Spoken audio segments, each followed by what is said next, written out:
Kendaraan kategori Sumbu 3 terpaksa dikeluarkan dari dalam tol Cipali oleh petugas kepolisian. Hal tersebut guna mengantisipasi perlambatan kendaraan saat momen libur panjang Isra Miraj. Kendaraan arus mudik libur panjang Isra Miraj di tol Cipali hingga Sabtu petang terus meningkat. Bahkan pada rest area kilometer 166 tol Cipali, volume kendaraan pemudik pada pintu masuk padat merayap. Apalagi beberapa kendaraan besar seperti truk Sumbu 3 masih ada yang masuk ke kawasan rest area membuat kendaraan pribadi terkendala dan harus bersabar. Adanya kepadatan kendaraan di rest area yang disebabkan oleh truk Sumbu 3, petugas kepolisian dari Polda Jawa Barat langsung memberikan teguran kepada sopir truk tersebut dan harus keluar dari jalur tol Cipali. Ada Sumbu 3 yang mengangkut material yang terbalik. Kemudian yang kedua ada Sumbu 3 yang patah as di kilometer 175.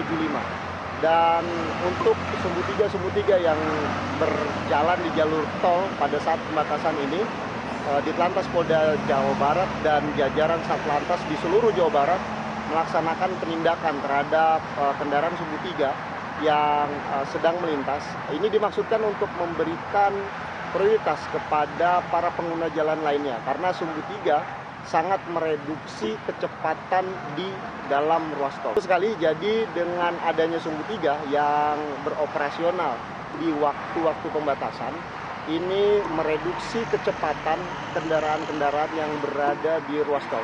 Sehingga Ditlantas Polda Jabar dan jajaran melaksanakan penindakan Sumbu 3 untuk memperlancar perjalanan arus lalu lintas kendaraan yang lain.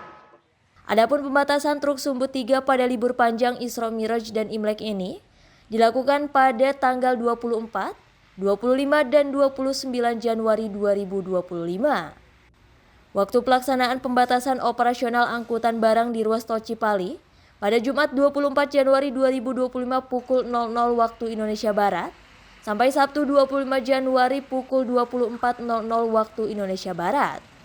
Kemudian pada Rabu 29 Januari 2025 pukul 00 hingga 24.00 waktu Indonesia Barat. Dari Majalengka, Jawa Barat, Udin PP melaporkan.